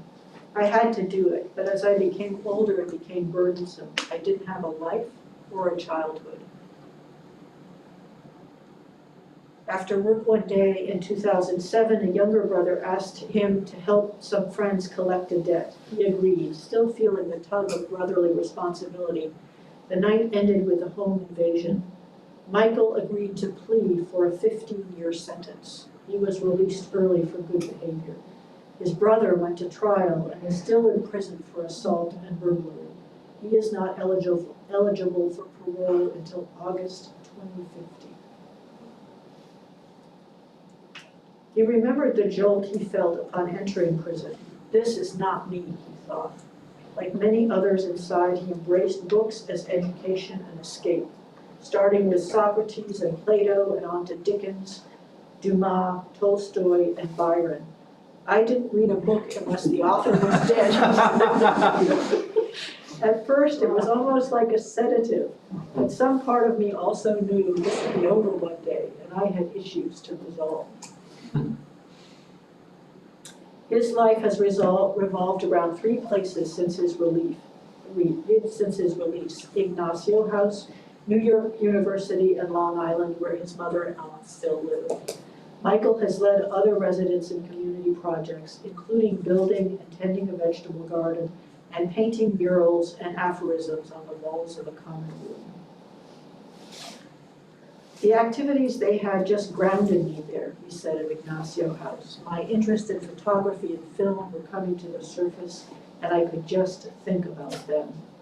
At school, his projects reflect that growing interest. He recently won a grant to produce a series of short films on the economic impact of incarceration, from the prisoners who are paid cents per hour for their labor, to the families who have to travel hours to visit relatives. It costs to be in jail, he said. If the male of the household goes to prison, you remove that source of income from that household.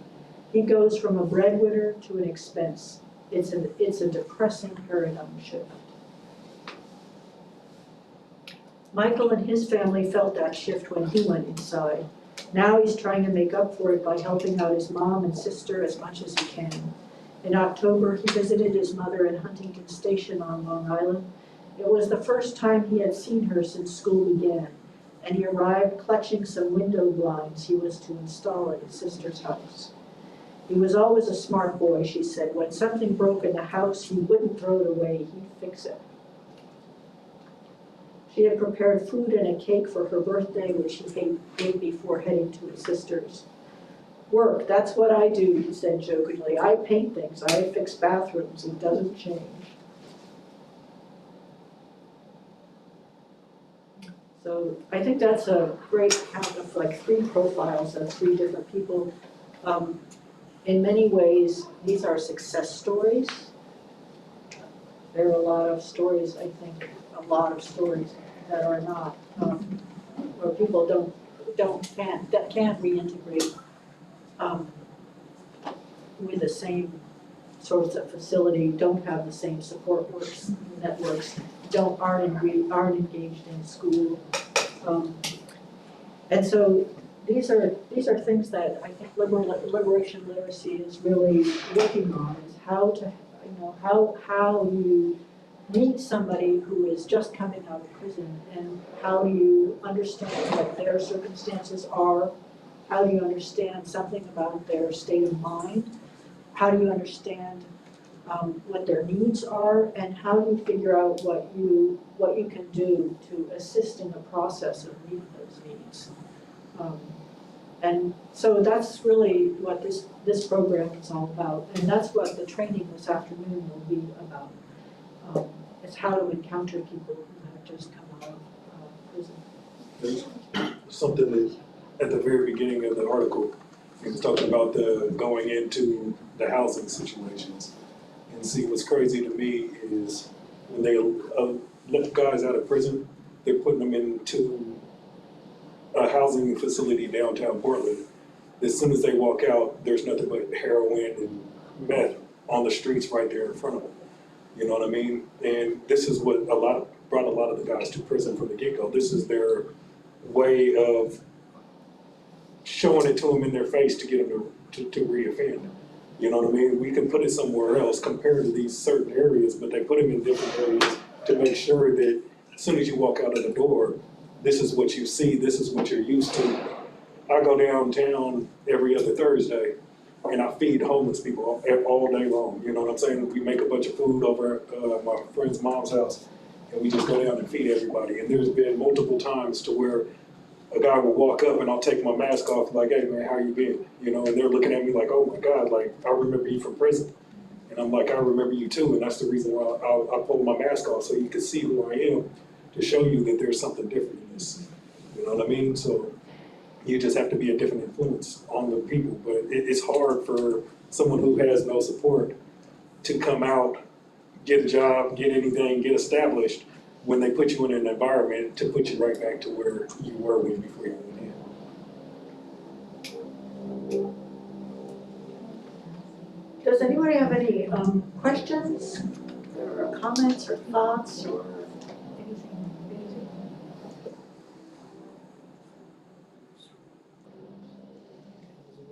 What you were saying, Slim, kind of reminds me, like about a year ago, I was doing work with like community jail support and Rafi was helping out a lot with that. And like just sitting outside the jail as people got released and like, I don't know, like the stairs you have to go down, it's like people just look so confused and like they don't have any possessions, like sometimes like not a jacket, like don't know how to get their possessions, sometimes can't get it if you're released on a Friday until the next Monday. And it's like, literally you're like released from jail with absolutely nothing, and unless you have like a relative waiting there for you, like you don't have money to buy like a bus pass or like anything like that, and somehow you have to like find your way to where you're supposed to be. And that could be at like 1 in the afternoon or like Yeah. 9 a.m. or 2 a.m. And Yeah, that makes me wonder like what happens when the release doesn't happen in the city. You know, I mean, yeah, I'm not sure if it's like a bus situation or something, but like I'll drive through the middle of nowhere and I'll see correctional facilities. You know, and I'm like, well, where, like, what's the system for getting people from, who, like, Here in Oregon, it's, a lot of them get transferred to Columbia River, which is a small yard. And you get released from there, it puts you right in the middle of the city. There's a bus line right outside. You get a bus ticket to go wherever you need to. You know, I had a friend who got out and they gave him a bus ticket because he lived down Klamath. And when he came home, they put the wrong name that they were talking about on his bus ticket. So when I took him down to the bus station, he couldn't even get on the bus. And now he's stuck. He was like, man, I don't know what to do. And I was like, don't worry about it. You know, I got him a hotel room. I actually went, this, you know what I'm talking about, Peter. And I went and bought him some clothes for the day, you know what I mean? Just a couple outfits. I was like, don't worry about it. And I bought him his bus ticket in the right name for him the next day. You know, so all he had to do was just chill because he had somebody out there for him. If he would have been out there on his own, what would he have done? He would have just slept on the side of the road until the prison system switched the bus ticket over for him, you know what I mean? And to me, However long that would take. yeah, and you never know, you know? It pays to have friends, family out there waiting for you. Like, I know my first couple days out, I went to, it was my nephew's birthday that following Saturday. So I took him over to this like kids playland. And I was just like, man, this will be great. I've been wanting to spend time with him. You know, he was born just before I went in. So I've never met him in these 4.5 years, you know. I don't know him, I don't know his personality. I just took him, we were playing on the arcades, his sliding down slides, just having a good time. And then all of a sudden, it was just overwhelming. I hadn't been around women, I hadn't been around kids in 4.5 years. And it just felt like everything was closing in on me, you know? With me, I know myself well enough to where I was like, man, I gotta step outside for a little bit. So I went outside, sat on the hood of my car, put my headphones in, started listening to music, get my bearings back straight, and then I could go back in and play. Overwhelmed. Yeah, it was just that feeling, you know, when you're overwhelmed like that, it was something I never expected. So when guys are coming home, this is the kind of stuff that I explain to them and tell them, hey man, this is what happened to me. You know, I can only give you the experiences that I've went through, so I just pop it with them. Expect the small things to get with you. Like earlier, I don't know if you saw the hummingbird outside. I had to stop and look because I'm like, man, this is small things. This is beautiful. You know, every day I always try to see something like that. Every day when I go to work, I wear the last prison shoes that I bought. So even if I have a shitty day, I can look down and be like, man, I'm doing better than I was. You know, I could make $30 today, but I was making $77 a month in prison, you know? So I look down at them shoes and I'm like, oh man, this is so much better. You know, it's just a different perspective of that.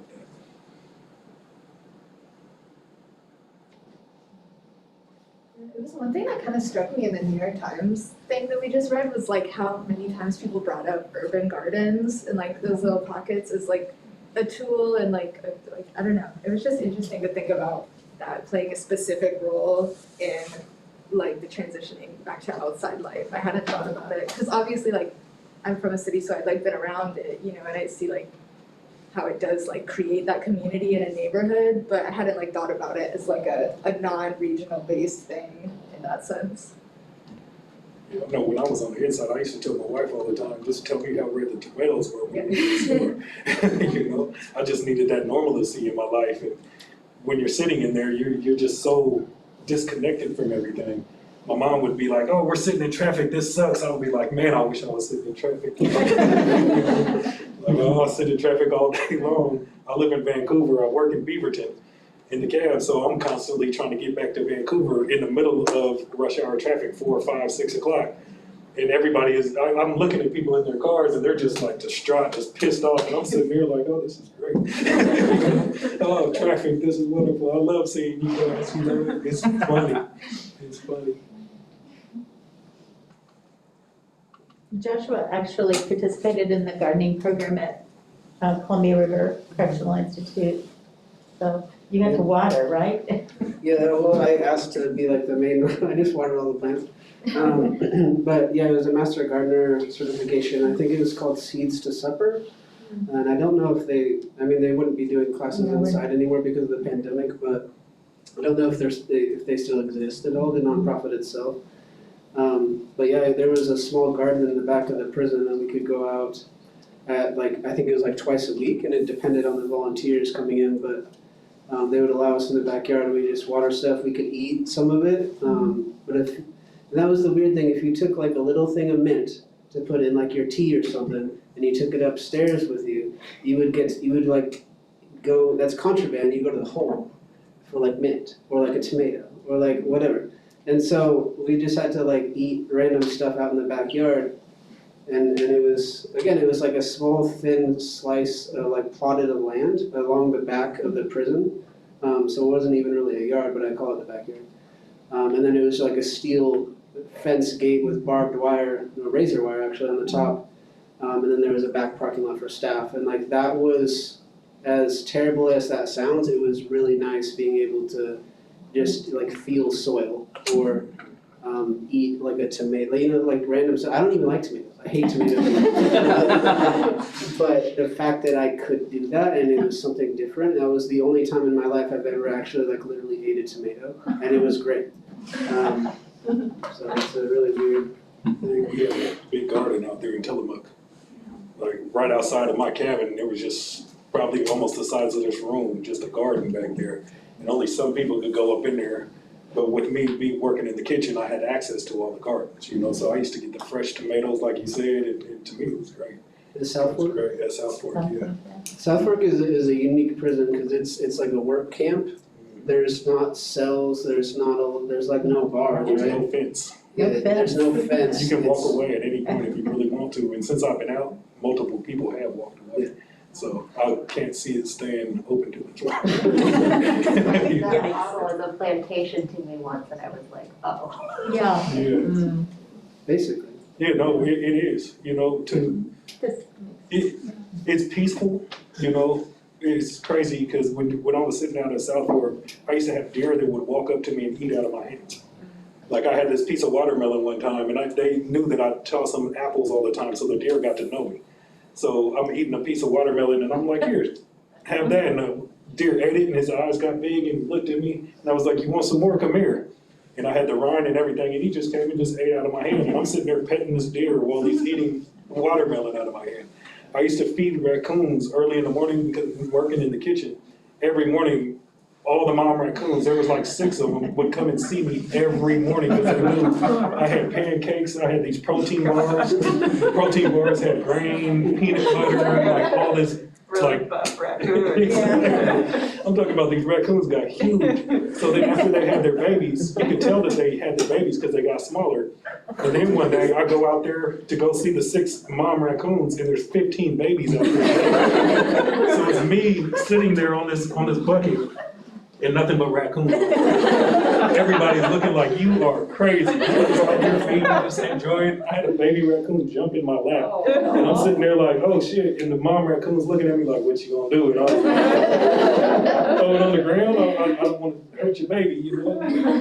It was hilarious, like they thought I was their uncle, that's what I said, I'm their uncle. I was walking around in my cabin and all the babies were sitting there, and they look and they see me and they come running at me like, oh, we didn't know you came over here too. Tried to come in my cabin with me, they were like, oh, we came in with you, this is Uncle Slim, what's up? You know, like, it was peaceful, but it was still prison. You know, you can't leave, you can't have certain things. We had mint out there too, and it was wild mint in the camp, so we grabbed it and just put it in our waters, and it wasn't a big deal. We had a lot more freedoms there, but it's still, you still had to have certain rules. Yeah. First of all, I just want to say thank you guys so much. This is so well organized and so insightful. I learned so much from it, and I have so many questions. I'll ask the first 2 of my questions is for Salim. You mentioned about your Muslim faith as an inmate. So I was also born in a Sunni Muslim family, although not from America. And I'm very interested in how Islam in America is the fastest growing population in prison, especially among African American inmates. And I was wondering, like, because like it has such complicated history with America. Like, for example, in the Nation of Islam with Malcolm X, they have all those like prison prison rallying. And so it can be very much antagonist against. But you mentioned like there is also this like congregation organization inside a prison. So I was wondering like what was the dynamic of power between the state and as well as religion, especially Islam, inside the prison. So that was my first question. A second question is, so I think also like throughout the history of America, a lot of the like major landmarking like advancements of legal advancements of religious rights are made by Muslim inmates. And so like there's some very prominent court cases all the way to the Supreme Court that addresses like for example the state's policy of infringement against the religious rights of Muslim inmates. And so it seems like religious right as like a First Amendment right of like U.S. citizens is very much like protected by the law. But however, there are some other constitutional rights such as like voting rights that was not protected. So like why is that? Like why is like religion like kind of treated specially? Yeah, I don't know why it's treated differently, you know. I know from my experience, you know, like to answer your first question, you said how come it's growing so fast? A lot of guys like myself, like I came into being a Muslim out of anger. You know what I'm saying? And I knew that if I became a Muslim because all I knew was the Nation of Islam. And I knew that it was further away from everything and everybody that I was around at the time. You know what I'm saying? And when I came into it with an attitude. I came into it with only knowing what Americans see on TV. You see the extremists, you know, so I'm thinking, okay, hey, this is gonna be what I need. This is it, you know what I'm saying? And then I went to the chaplain and I started talking to him about it. And he was like, well, do you know what a Sunni Muslim is? And I was like, I don't, because all I know is the extremists and I know the Nation of Islam. So he was like, well, I can get this printout from the Sunni Muslim every week. Would you like to read it? And I said, yeah, I would. And the first one he gave me, it was all about love. You know, totally opposite of how I was feeling, totally opposite of what I knew. And when I sat back and read it, I had a week to sit on my bed and think, man, love. You know, I haven't thought about this in a while. This is actually part of when my transition started in prison, you know, just in general. And then the second one, when I seen him, he was like, hey, how was that? I was like, man, I loved it. You know, and he was like, so would you like another one? I was like, yeah. So the very next one that I read was all about forgiveness. You know, the two things that I needed the most in my time and the most in my life at the time was love and forgiveness. And this is the first two things that I ever read about being a Muslim. So when I started reading it, it was changed. You know what I'm saying? Something changed inside of me. You know, being of faith, I don't know how many people believe in a higher power, a God, whatever you want to call it. You know what I'm saying? God comes to you in a time when you need it. You know what I'm saying? He puts you in places, he puts you in situations and places to make you who you need to be. And I believe that being convicted of something that I didn't do made me who I am today. You know, I ran into the imam that I rock with right now. Imam Shabazz is one of the most chillest individuals that you will ever come across. Like, he is sitting back, like, when I'm listening to him talk, I know the hood in him because he's from the south side of Chicago. He's a gangster, you know what I'm saying? When he was a youngster, he was in the streets, he was with it, you know? So when he's giving his sermons, I hear that and I pick up on it, and it's something that I can relate to. And I know all the guys inside of prison, when we run into a guy like that, we're like, oh yeah, that's what it is. So when I came home, he was one of the first people that I called, like, hey, Mom, I'm home. And he's the one who brought me into the alumni of On Call. We've done so much work in the last 9 months. Like, literally, like I said, we have a halfway house getting ready to open up over on Interstate. It's strictly for Muslims. And we're doing it for Muslims because as guys are coming home, you get all these outside sources trying to get you and pull you in different directions. But being of faith in the religion, you have to follow stricter guidelines than what the state gives you. You know what I'm saying? We get up and pray 3:30 in the morning sometimes. You know what I'm saying? That first prayer, you have to get up, you have to pray, you have to, and at the house, this is a requirement that you have to do. You have to follow this. You have to stop everything you're doing on Friday and go to Jummah prayer. You know, that's, if you don't know what Jummah prayer is, it's basically our Sunday services for the Christians. You know, but our requirement is to stop all commerce, all work, everything, and go to prayer. So when I go to prayer, it's funny because a bunch of cab drivers that I work with are all Muslims as well. So I pull into the parking lot and there's like 8, 9 cabs just sitting there. You know what I'm saying? And the boss, he knows. He was a friend of mine before I went in. So when I became a Muslim, and he's like, man, all you guys just do what you're doing. And we take 30 minutes to an hour out of our day every Friday, go to prayer, and then we jump back in the cab and we go back to work. You know, and to me, that's an amazing thing to see people like, man, we don't care about money, man, we're going to pray. You know, it's the disciplines.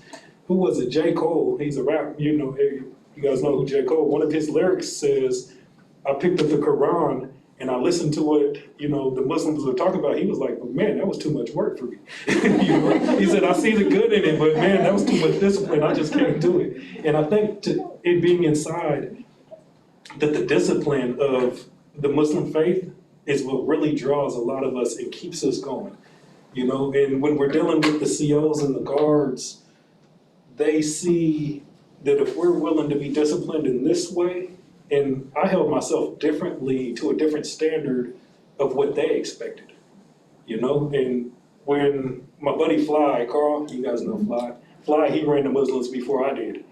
And as he was leaving, he was like, hey man, I need you to take over. And the imam was like, yeah, you're the one who's gonna take over. And I'm looking at him like, I'm brand new to the faith. I haven't even taken my shahada yet. You know what I'm saying? And I'm like, I don't know if I'm the guy to take over. And they're like, because you don't know and because you don't want to is the reason why you should. You know what I mean? Because those who want the power are the people who are usually gonna lead you astray. You know, the people who don't want the power and don't want the authority of things, those are usually the people who are gonna be, and you know, we have to use the community that we're around and figure out how to fix the problems, you know? And being new to the religion and being not wanting to, they felt that I would talk to the community more to get the problem solved. So if that answers your question at all. And I'm gonna give you a short answer to your question. Religious rights are protected because they're federally protected. Voting rights are state rights. Look at the mess we're in right now, you know, so there are 2 states that never took away voting rights. Vermont and New Hampshire, is that right? Vermont and New Maine. Hampshire or Maine. Yeah, so 2 states that never took away voting rights.